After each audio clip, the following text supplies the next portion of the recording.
Hi guys. So here's an actual sourdough starter care video just from my own experiences. There are other methods to do this, and if you want to play around with it a little bit, you can kind of do your own experimenting. You can also look at the King Arthur Flour website. They have a lot of good resources. So this is just the way I do mine. It's the way I learned it, so that's how I do.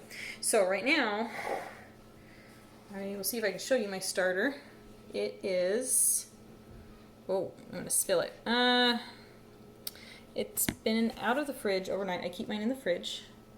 It's still pretty bubbly. It's been 3 or 4 days since I last fed it. So I'm going to go ahead and feed it today. Ordinarily at this point I would dump a little bit before I feed it or use it. But I want to make sure it's nice and fed before I do use it. I could use it now. We just don't like the really strong sourdough flavor, generally speaking, in our house. So I keep it well fed.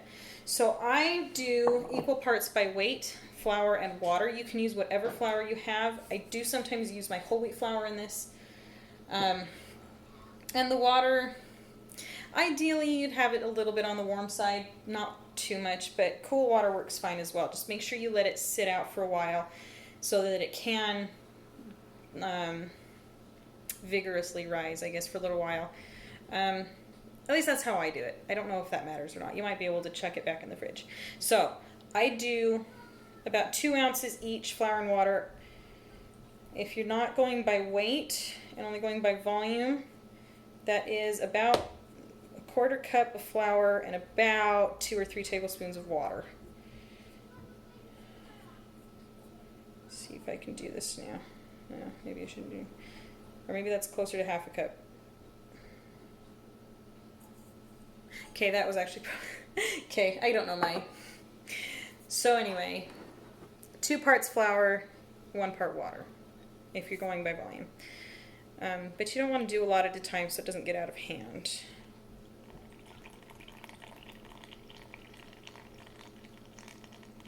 And I did mention, play around with it. There are other ways to do this. It doesn't have to be exact. This is the way I roll. So this gets mixed really well just until no dry flour remains.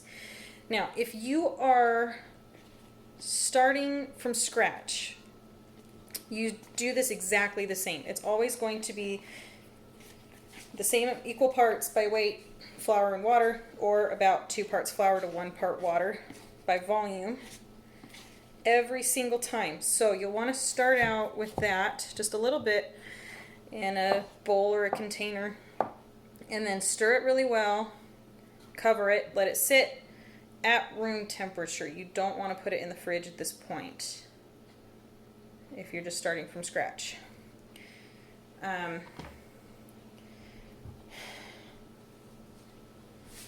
You want to feed it about every 24 hours for about a week.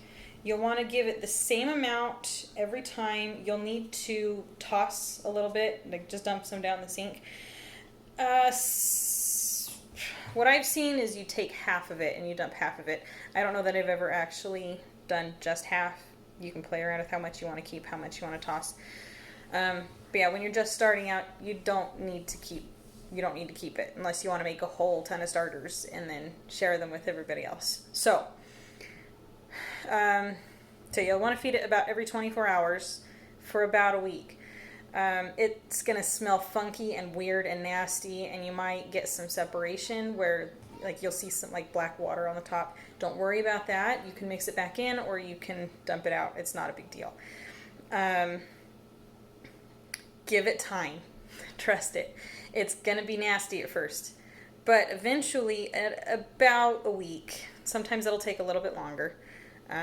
Sometimes even a day or 2 shorter, but it'll get nice and bubbly and it'll smell yeasty and kind of fruity. I personally like the smell. My kids don't, but that's just me. So if it smells kind of yeasty and fruity, then you know it's ready to go. I've also heard that if you take a little bit and put it in some water, it should float, and that'll tell you if it's ready, but I don't actually know if that's true or not. As far as storing it, make sure that your container is not airtight. You need some airflow in there. So I just have this old yogurt container. This is the big size. And because the lid doesn't completely seal. But even so, even with that, I do kind of just halfway leave the lid open a little bit when it's rising. I'll close it the rest of the way when I put it in the fridge. You can keep this on your counter or at room temperature. Once your starter is established, it doesn't matter where you keep it. If you keep it in the fridge, it can go longer between feedings. You do need to keep feeding it every so often. So for a brand new starter, you'll still probably need to feed it every 2 or 3 days or so, especially if it's out on the counter. If you're not using it that often, you'll need to toss some. You'll dump some down the drain because it will get away from you. It rises. That's the other important thing to note with your container. Make sure you have room for rising. I'm kind of pushing my luck with this one today. But it will rise and bubble over if you're not careful. So keep that in mind when you're doing this. Once it's really well established and like you've had it for a while, it should be able to survive on your counter for about a week before you need to feed it again. It's something you'll have to keep an eye on. The bubbles are your best indicator, the bubbles and the smell. If it's, because it will rise and then it will kind of start to sink. So it'll sink more and more and more, and there will be fewer and fewer bubbles. You can let that go actually for quite a while before you actually have to feed it and save it. So yeah, a really well established starter can last about a week on your counter at room temperature. If you put it in the fridge, you probably could go up to 2 weeks before you feed it. It's just something you'll have to learn with your own starter and keep an eye on. So this particular one, I actually have been using it, so like it gets fed every few days, even though I've been keeping it in the fridge. I just prefer to keep it in the fridge. And then the other thing I do, since I do refrigerate it, is I let it sit out for a few hours on the counter just to warm up before I use it.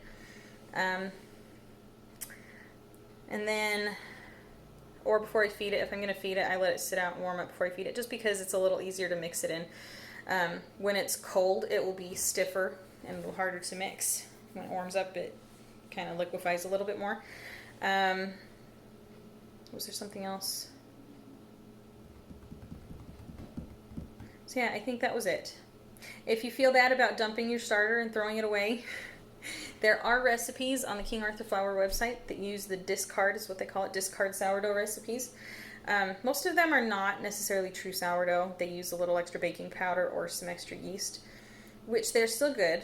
The flavor of the sourdough itself won't be as strong that way. So if you want that like strong, tangy sourdough flavor, just leave out those things and let your mixture sit for longer. That, and then just feeding it just a little bit every time you need to. So just make sure you keep just a small amount and then only feed it a small amount when you need to feed it if you're not using it.